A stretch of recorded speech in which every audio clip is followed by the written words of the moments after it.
So Overseer has now become Seer. It has combined Overseer and Jellyseer. So Overseer focused on Plex, Jellyseer focused on Jellyfin. Now those projects have combined into just Seer.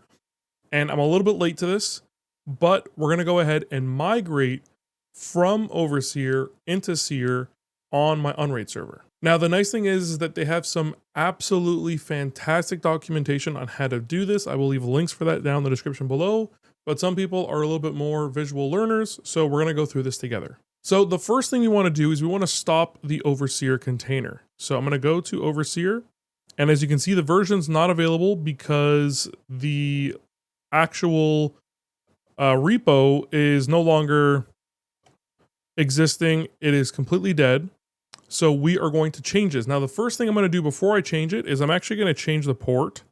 So I'm going to do 5555 because I do want the port to be the same on Seer as it used to be on Overseer. So that's important for me. I'm doing that first, and then we're going to go ahead and stop that container.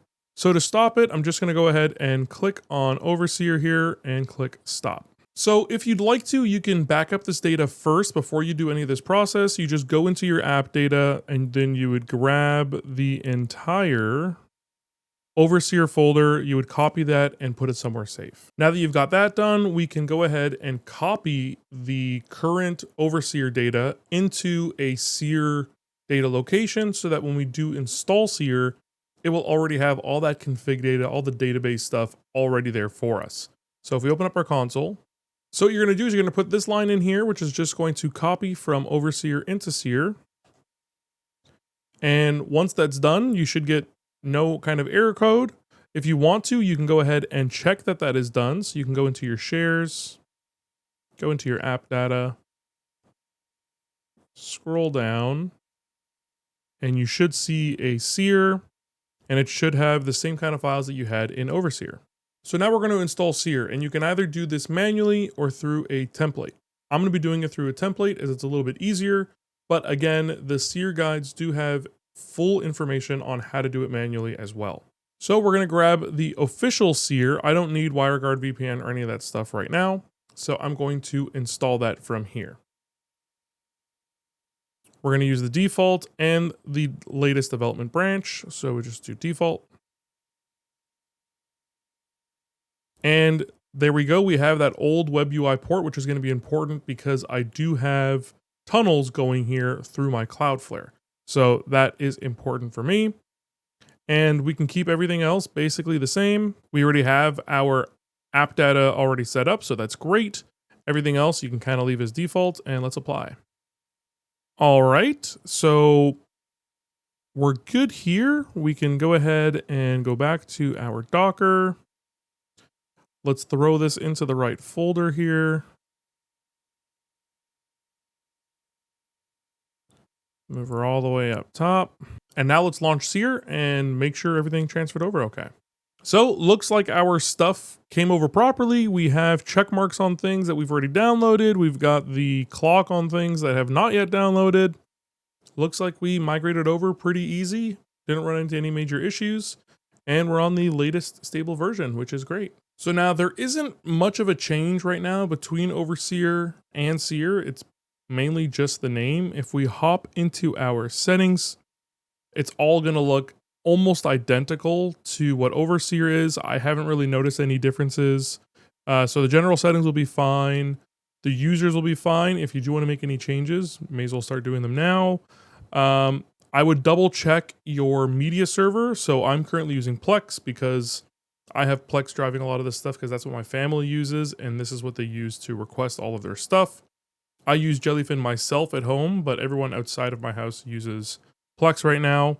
So double check your settings, make sure everything is still working, make sure it's still noticing all of the libraries. You can sync that now if you want to as well. And I believe Seer is being a little bit more efficient in terms of scanning stuff than Overseer was, but maybe just a little bit. Double check your services to make sure that those are working properly. So we still have our addresses for Sonar and Radar.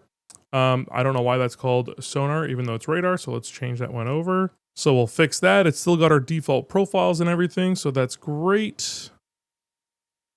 do a quick little test. Everything is working correctly, so we could save that.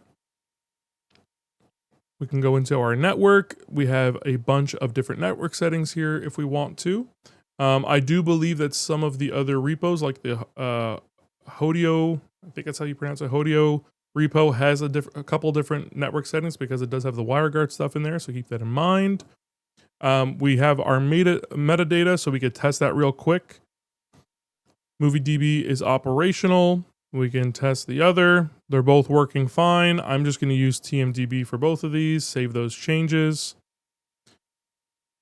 Notifications haven't really changed yet either. So you get a whole bunch of different notifications. I am currently using Discord. So I use Discord. It goes ahead and it posts into a Discord server for me that notifies me that my sisters or my parents have requested something. And then I go in and do those changes. Oftentimes they do end up messaging me anyways and saying that they have requested something. But this is a nice, easy way to go about it. And another thing that I have noticed is it does seem to be a little bit snappier. I don't know if that's just a placebo effect, but Seer seems to be, when going between like movies and series and stuff, it's much quicker. Overseer used to get a little bit slow and sluggish sometimes.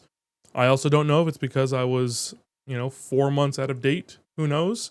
But yeah, seems a little bit snappier as well. And I'm happy that the process was nice and easy.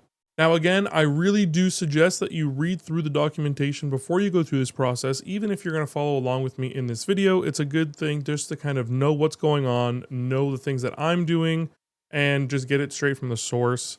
But it is a relatively easy process. It's not a huge container or anything like that, so it doesn't take very long.